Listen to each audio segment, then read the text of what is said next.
ونصلي على رسوله الكريم ما بعد فأعوذ بالله من الشيطان الرجيم بسم الله الرحمن الرحيم من ذا الذي يقرض الله قرضا حسنا فيضاعفه له وله أجر كريم يوم ترى المؤمنين والمؤمنات يسعى نورهم بين أيديهم وبأيمانهم بشراكم اليوم جنات تجري من تحتها الأنهار خالدين فيها ذلك هو الفوز العظيم من ذا الذي کون ہے وہ شخص یقرض اللہ قرضا حسنا جو قرض دے اللہ تعالیٰ کو قرض حسنا فیضاعفہ لہ پس دگنا کرے گا اس کے لیے وَلَهُ أَجْرٌ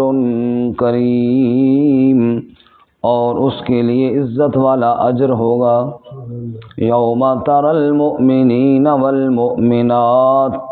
جس دن آپ دیکھیں گے ایمان والے مردوں اور ایمان والی عورتوں کو یسعی نورہم دوڑتا ہوگا نور ان کا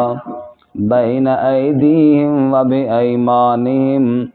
ان کے آگے اور ان کے دائیں جانب بشراکم الیوم جنات خوشخبری ہے تمہیں آج کے دن باغات کی تجری من تحتها الانہار بہتی ہیں ان کے نیچے سے نہریں خالدین فیہا ہمیشہ رہنے والے ان میں ذالک هو الفوز العظیم یہ بڑی کامیابی ہے سبحان ربک رب العزت عما یصفون وسلام علی المرسلین والحمد للہ رب العالمین اللہم صل علی محمد وعلی آل محمد كما صليت على إبراهيم وعلى آل إبراهيم إنك حميد مجيد اللهم بارك على محمد وعلى آل محمد كما باركت على إبراهيم وعلى آل إبراهيم إنك حميد مجيد معزز سامعین سورۃ الحدید کا دوسرا رکوع آیت نمبر 11 اور 12 آپ کے سامنے تلاوت کی ہیں اللہ رب العزت ان کے مطابق صحیح بیان کی توفیق عطا فرمائے اور ہمیں قرآن و سنت پر عمل کرنے کی توفیق عطا فرمائے جیسا کہ اس سے قبل بھی عرض ہوا کہ سورہ مبارکہ میں انفاق فی سبیل اللہ کی راہ میں مال خرچ کرنے کی ترغیب دی گئی ہے اور مختلف طریقوں سے سمجھایا گیا ہے آپ اندازہ فرمائیں کہ اگر اللہ تعالیٰ ایک مرتبہ ہی کہہ دیتے تو ایمان والوں کے لیے تو کافی تھا، لیکن اللہ تعالیٰ مختلف طریقوں سے بار بار سمجھاتے ہیں تاکہ ایمان والوں کا فائدہ ہو جائے۔ شروع میں اللہ تعالیٰ نے اپنی وحدانیت اور قدرت کو بیان کیا، اور آج کے سبق میں جو اللہ تعالیٰ نے انفاق فی سبیل اللہ یعنی اللہ کی راہ میں مال خرچ کرنے کی ترغیب کا جو انداز اختیار فرمایا یہ سب سے خوبصورت انداز ہے، لیکن اس آیت کو پڑھنے سے پہلے شروع میں جو اللہ تعالیٰ کی صفات بیان ہوئی ہیں ایک دفعہ ان پہ نظر ڈالیں گے، پھر اس آیت کو پڑھیں گے تو عجیب ہی ایمان تازہ ہوگا انشاءاللہ۔ اللہ تعالیٰ نے فرمایا اللہ کی ذات وہ ہے، آسمانوں میں جو ہیں وہ بھی، زمین والے بھی اس کی تسبیح بیان کرتے ہیں، وہ سب پر غالب ہے، وہ حکمت والا ہے، آسمانوں کا مالک بھی وہ ہے، زمین کا مالک بھی وہ ہے، زندہ بھی وہ کرتا ہے، موت بھی وہ دیتا ہے، ہر شے پر قدرت رکھنے والا بھی وہی ہے، اول بھی وہی ہے، آخر بھی وہی ہے، ظاہر بھی وہی ہے، باطن بھی وہی ہے، ہر چیز کو جاننے والا بھی وہی ہے، آسمانوں کا خالق، زمین کو خالق، 6 دنوں میں بنانے والا، عرش پر قائم ہونے والا، جو زمین میں داخل ہوتا ہے اس کو بھی جانتا ہے، جو نکلتا ہے اس کو بھی جانتا ہے، جو آسمان سے اترتا ہے اس کو بھی جانتا ہے، جو اوپر چڑھتا ہے اس کو بھی جانتا ہے، وہ تمہارے ساتھ ہوتا ہے تم جہاں بھی ہو، تم جو کرتے ہو اللہ اس کو دیکھنے والا ہے، آسمانوں کا ملک بھی اسی کا ہے، زمین کا ملک بھی اسی کا ہے، سارے امور لوٹ کر اللہ ہی کی طرف جانتے ہیں، رات کو دن میں اور دن کو رات میں وہی داخل کرتا ہے، اور وہ سینوں کے راز بھی جاننے والا ہے۔ اب اس آیت کی طرف آئیے، وہ اللہ جو اتنی صفتوں والا ہے، وہ اللہ کہہ رہا ہے میرے بندو تم میں کوئی ایسا ہے جو مجھے قرض دے دے، تم میں کوئی ایسا ہے جو مجھے قرض دے دے، سبحان اللہ۔ اب اس سے اندازہ کیجئے جو مالک الملک ہے وہ کہہ رہا ہے کس کو؟ فقیر کو، ہم جیسے فقیروں کو کہہ رہا ہے، من ذا الذی یقرض اللہ قرضا حسنا، ہے تم میں کوئی جو اللہ کو قرض حسنا دے دے، جو اللہ کو دے، اور جب اللہ کو دے گا تو پھر اللہ تعالیٰ اس کو کئی گنا کر کے واپس لوٹائیں گے۔ فرمایا اس کی مثال یوں ہے، باپ دکان سے بیٹے کے لیے مختلف چیزیں لے کر آیا، شاپر بھر کے لے آیا، اس میں ٹافیاں ہیں، بسکٹ ہیں، کھلونے ہیں، جو اس کی پسند کی چیزیں ہیں بچے کی وہ لے آیا، ہر کوئی لے کے آتا ہے اپنے بچوں کے لیے، آ کر وہ شاپر بچے کے ہاتھ میں دیا، بچہ خوش ہو گیا،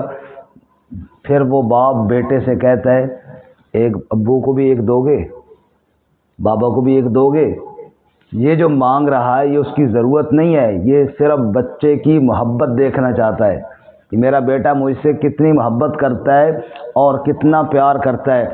اگر وہ بچہ اپنے اس شاپر میں سے ایک چیز اٹھا کے باپ کو دے دے گا تو باپ وہ چیز بھی واپس کرے گا اور محبتیں بھی زیادہ عطا کرے گا۔ اب یہ ساری چیزیں جو میرے پاس ہیں یہ کس کی دی ہوئی ہیں جی؟ اللہ تعالیٰ کی۔ اللہ نے مجھے صحت دی، اللہ نے مجھے رزق دیا، اللہ تعالیٰ نے مجھے مال و دولت دیا، دے کر اللہ کہتا ہے او لوگو اللہ کو قرض دو گے؟ اللہ کو قرض دو گے؟ جو اللہ تعالیٰ کو قرض دے گا یعنی اللہ کے نام پر دے گا، اللہ اس کو کئی گنا کر کے واپس لوٹائے گا۔ اس میں اللہ کی کوئی حاجت نہیں، حاجت تو میری ہے، صرف یہ اللہ کی کمال رحمت اور کمال شفقت ہے میرے اوپر، سب کو سبحان اللہ۔ چنانچہ لفظ یہاں پہ قرض بولا گیا۔ اچھا، قرض کے لیے ایک یہ ہوتی ہے ترتیب کہ مثال کے طور پہ میں ایک قرض دیتا ہوں نا، تو یہاں پہ کتنے لوگ بیٹھے ہیں، میں کہتا ہوں یہ آپ لوگوں کے لیے قرض ہے، تو مجھے آپ نے اگلے مہینے واپس کر دینا ہے۔ اب جناب ایک بندہ کہے گا، بھائی صاحب کہیں گے اس نے دینا ہے، وہ کہے گا اس نے دینا ہے، وہی سب پہ جو ہے مشترکہ تو وہ رہ جاتا ہے۔ جیسے ہمارے یہاں مسجد کا جب قرض ہوتا ہے نا تو سب پہ مشترکہ ہوتا ہے، چلو یار خیر قطرہ قطرہ دریا بنتا ہے، اپنے اوپر ہوتا ہے تو ہر بندہ کوشش کرتا ہے یار یہ میرے ذمہ قرض ہے۔ تو جب مشترکہ قرض ہوتا ہے تو اتنی زیادہ اس کی فکر نہیں کی جاتی، تھوڑا تھوڑا کر کے دیتے رہتے ہیں لیکن کچھ نہیں، لیکن جب ایک بندے کے سر ہوتا ہے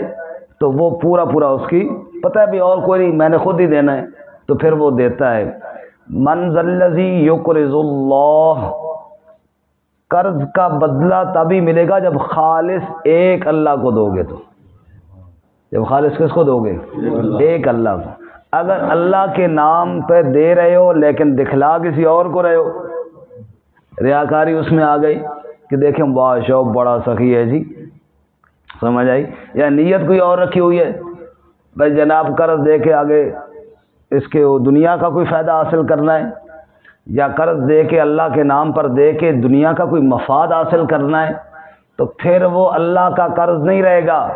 پھر بدلے کو امید نہ رکھنا، اللہ کو دو گے تو تب اللہ بدلہ دے گا۔ کس کو دو گے؟ تو قرض حسنہ، فرمایا قرض حسنہ کیا ہے؟ نمبر 1 جس میں نیت خالص ہو، نیت ریا شامل ہو گیا تو برباد، نمبر 2 جس میں من اور اذا، سورۃ البقرہ میں ہے لا تبطلوا صدقاتکم بالمن والاذى، من کہتے ہیں احسان جتلانے کو، اگر کسی کے ساتھ تعاون کیا محض اللہ کی رضا کے لیے کیجیے، اگر تعاون کرنے کے بعد اس پر احسان جتلایا تو صدقہ اپنا ضائع کر دیا۔ اذا کا معنی تکلیف پہنچانا، ایک آدمی کو آپ نے صدقہ خیرات دیا ہے، پھر روزانہ اس کو کوئی پھٹیک ڈال دے تو یار آج میرا یہ کام کر دے، آج میرا وہ کام کر دے، اب وہ بیچارہ شرم کے مارے کل پیسے لیے ہیں تو وہ بھی کرتا رہتا ہے، تو آپ کا صدقہ سارا کیا ہو گیا جی؟ ضائع ہو گیا۔ کیوں کہ آپ نے صدقہ دے کے اس سے مزدوری کروانی ہے تو پہلے مزدور لگا لیتے نا، صدقے کے پیسوں کی مزدوری کیوں کروا رہے ہو؟ زکوٰۃ کے پیسوں سے جناب کام کیوں کروا رہے ہو؟ تو اس طرح ضائع ہو جائے گا، اذیت پہنچانے سے، احسان جتلانے سے ضائع ہو جاتا ہے، ریاکاری سے، دکھلاوے سے ضائع ہو جاتا ہے۔ گھٹیا مال جو کسی کام کا نہ ہو وہ اللہ کے نام پہ دیں گے تو قرض حسنہ نہیں ہے، ٹھیک ہے اللہ شاید قبول کر کے تمہیں کچھ اجر دے دیں لیکن وہ قرض حسنہ نہیں ہوگا۔ اللہ تعالیٰ نے خود قرآن مجید میں فرمایا وَلَا تَيَمَّمُوا الْخَبِيثَ مِنْهُ تُنْفِقُونَ، گھٹیا مال خرچ کرنے کا ارادہ بھی نہ کرو میرے نام پر، عمدہ چیز دیا کرو میرے نام۔ دینا کس کے نام پہ ہے؟ یہ جو قربانی کے وقت ہم پوچھتے ہیں جی سینگ ٹوٹا ہوا نہ ہو، آنکھ کانی نہ ہو، لنگڑا نہ ہو، یہ صرف قربانی کے لیے نہیں، ہر خیرات کے وقت یہی ہے۔ جو چیز خراب ہو جائے وہ اللہ کے نام پر مت دو، جو چیز برباد ہو جائے وہ اللہ کے نام پر مت دو، اللہ کے نام پر دو، عمدہ سے عمدہ چیز دو، اعلیٰ سے اعلیٰ چیز دو۔ اسی طرح قرض حسنہ کی ایک شرط یہ بھی ہے کہ قرض حسنہ وہ ہوتا ہے جب زندگی کی امید باقی ہو تب بندہ دے، موت کے آثار سامنے آیا کہتا جی میرا سارا مال صدقہ کر دو، رسول اللہ صلی اللہ علیہ وسلم نے ارشاد فرمایا نا انسان کو چاہیے کہ موت کے آثار سے پہلے صدقہ کرے، ایسا نہیں کہ جب موت سامنے آئے کہتے فلانے کو اتنا دے دو، فلانے کو اتنا دے دو، فلانے کو اتنا دے دو۔ اللہ کے نبی فرماتے ہیں تم اب آگے چل، یہ مال خود ہی فلانوں کے پاس پہنچ جائے گا، اب تیرا اختیار ختم ہونے والا ہے۔ تو موت کو دیکھ کر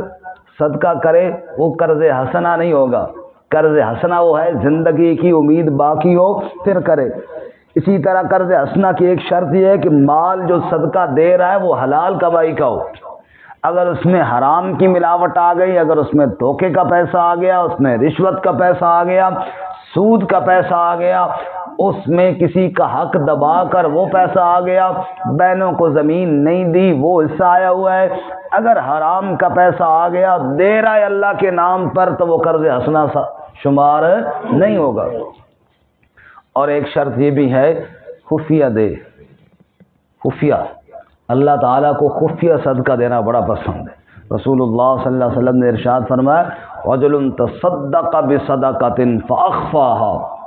وہ آدمی جس نے خفیہ صدقہ کیا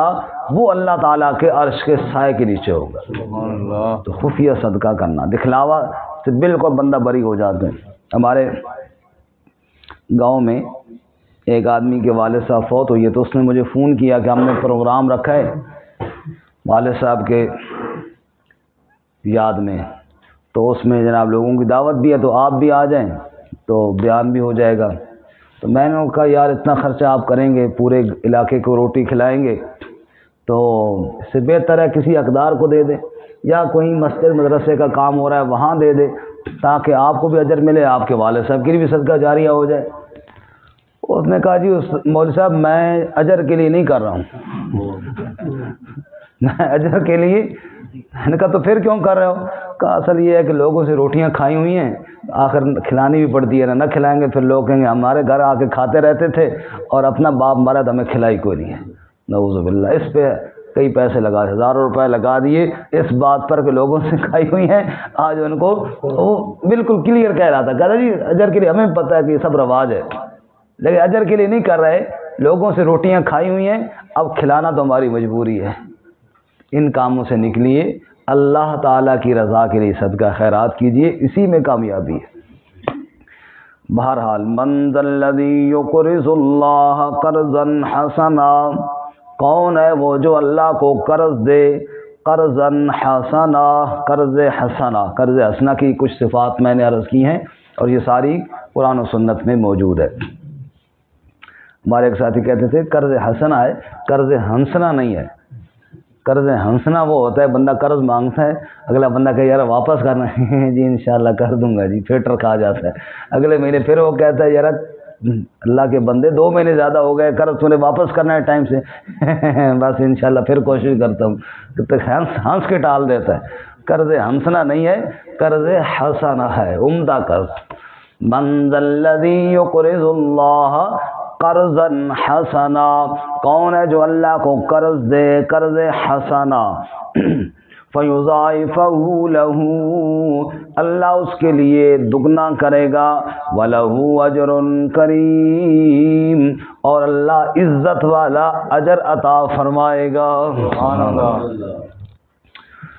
رسول اللہ صلی اللہ علیہ وسلم نے ارشاد فرمایا، جیسے ایک آدمی، جو کہ ہم بھی دیہاتی آدمی ہیں، ہم نے دیکھا ہے گھر میں بکری شکری رکھی ہوتی ہیں نا، بعض دفعہ بکری مر جاتی ہے، بچہ چھوٹا سا رہ جاتا ہے، وہ بکری کا بچہ، وہ گائے کا چھوٹا بچہ جس کی ماں مر گئی ہے، یا گھوڑی کا بچہ جس کی ماں مر گئی ہے، اس کو بڑے پیار سے پالتے ہیں، فیڈر میں دودھ ڈال ڈال کر پلا رہے ہوتے ہیں، گھاس ہاتھوں میں پکڑ کر کھلا رہے ہوتے ہیں، روٹی کے ٹکڑے اس کو خود منہ میں ڈال رہے ہوتے ہیں۔ اللہ کے نبی صلی اللہ علیہ وسلم نے فرمایا، جس طرح بکری اور گائے کے اس چھوٹے بچے کو تم پیار سے پالتے ہو، اللہ تمہارے صدقوں کو بھی پیار سے پال پال کر بڑا کرتا ہے۔ سبحان اللہ۔ جب اجر دینے کی باری آئے گی، اجر کریم، عزت والا اجر اللہ دے گا۔ اور کہیں اللہ تعالیٰ یوں ترغیب دیتے ہیں، یا ایھا الذین آمنوا انفقوا مما رزقناکم من قبل ان یأتی یوم لا بیع فیہ ولا خلۃ ولا شفاعۃ، اے ایمان والو خرچ کرو اللہ کی راہ میں اس دن کے آنے سے پہلے پہلے جس دن کاروبار بند ہو جائیں گے، دوستیاں ختم ہو جائیں گی، سفارشیں کام نہ آئیں گی، اور وہ قیامت کا دن ہے، اس دن تم خرچ کرنا چاہو گے لیکن کوئی فائدہ حاصل، آج خرچ کرو۔ اور ایک جگہ اللہ تعالیٰ یوں فرماتے ہیں، خرچ کرو من قبل ان یأتی احدکم الموت، موت آنے سے پہلے پہلے، جب موت آئے گی فیقول، پھر انسان کہے گا، رب لولا اخرتنی الی اجل قریب، اے اللہ تھوڑی سی مہلت دے، کیوں؟ فَأَصَّدَّقَ وَأَكُن مِّنَ الصَّالِحِينَ، میں صدقہ کر لوں اور میں نیک بن جاؤں۔ اللہ کہتے ہیں اس وقت تو صدقے کی مہلت مانگے گا لیکن اس وقت مہلت تجھے نہیں دی جائے گی، اس لیے اب صدقہ کر۔ اچھا یا اللہ، اب اگر میں صدقہ کروں گا، خیرات کروں گا، تیرے نام پر مال دیتا جاؤں گا تو کیا فائدہ ہوگا؟ اگلی آیت میں فائدہ بتایا، قیامت کے دن سورج بھی بے نور ہوگا، ستارے بھی بے نور ہوں گے، چاند کی چمک بھی کوئی نہیں ہوگی، گھپ اندھیرا ہوگا، نیچے جہنم ہے، اوپر پل صراط ہے، اس گھپ اندھیرے میں وہاں سے گزرنا ہے، دکھائی کچھ نہیں دے گا، یہ صدقہ نور بن کر تجھے وہاں روشنی کا کام دے گا۔ یوم تری المؤمنین والمؤمنات یسعی نورہم بین ایدیہم وبایمانہم، آپ دیکھیں گے اس دن ایمان والے مردوں اور ایمان والی عورتوں کو، یسعی نورہم، ان کا نور بھاگتا ہوگا ان کے سامنے اور ان کے دائیں جانب سے جس ہاتھ سے صدقہ دیتے تھے وہ دایاں ہاتھ تھا، جس ہاتھ سے صدقہ دیتے تھے وہ کون سا تھا؟ دایاں ہاتھ تھا۔ جیسے دائیں ہاتھ میں ایک بندے نے ٹارچ پکڑی ہوئی ہے، دائیں ہاتھ میں ایک بندے نے لائٹ پکڑی ہوئی ہے، سامنے بھی لگ رہی ہے، دائیں جانب سے بھی لگ رہی ہے۔ اللہ کہتے ہیں اس دائیں ہاتھ سے صدقہ دینے والوں، جب ہر طرف سے اندھیرا ہوگا، کچھ دکھائی نہیں دے گا، دائیں جانب سے روشنی تمہارے آگے آگے دوڑ رہی ہوگی اور تم اس روشنی میں چلتے جاؤ گے۔ رات کا وقت ہے، کوپ اندھیرا ہے، ہاتھ پہ ہاتھ سجائی نہیں دیتا، گاڑی 120 کی رفتار سے جا رہی ہے، کیوں؟ اس کے آگے لائٹ لگی ہوئی ہے۔ اللہ کریم فرماتے ہیں قیامت کے دن ہر طرف اندھیرا ہوگا، تیرے آگے صدقہ نور کی روشنی بن کر جا رہا ہوگا۔ بشراکم الیوم جنات، پھر تم اس نور میں چل رہے ہوگے کہ اللہ کے فرشتے کہیں گے بشراکم الیوم، تمہیں آج کے دن خوشخبری ہے، جنات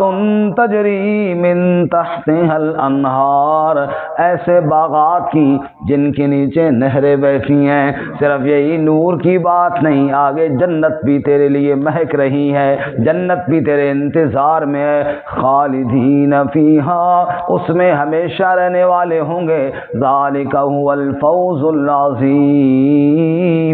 اور یہ بڑی کامیابی ہے۔ اللہ ہم سب کو یہ بڑی کامیابی نصیب فرمائے، اور اللہ تعالیٰ میں اللہ کی راہ میں خرچ